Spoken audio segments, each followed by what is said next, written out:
An island was born, war-torn, forged by the fingers of Finns, creating the existence of demigod origins.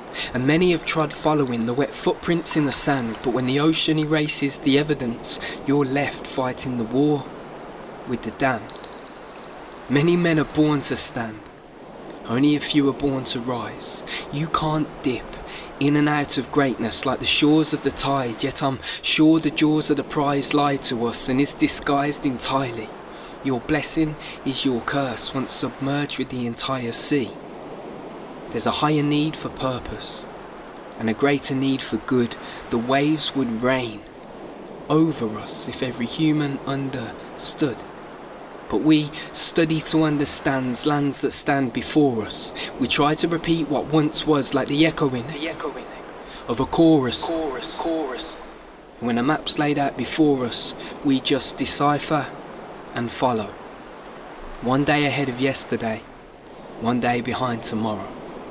In one day and night of misfortune, floods and earthquakes happened. A population drowned after failing to invade Athens. The mighty wrath of Sula helped the land to vanish. The goddess of the sky gifted Poseidon with a palace. She inflicted malice with waves of the Atlantic, the underwater city, the legend of Atlantis. Aquatic amphibians flourished, giving birth to a whole new race. Sinking rose an ancient antique antiquity to behold and embrace, erasing the land's past, worshipping the bearer of the trident. But now a queen and an heir was wished for Poseidon.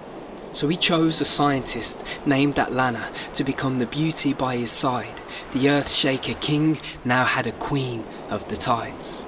And not before time arise the cries of lifeline monarchies with piercing sea-blue eyes. Prince Orin was born underneath the reflection of the skies. Trials and tests awaited to prove that the ocean prince was worthy, learning strength, honour, stealth, and Atlantean agoge.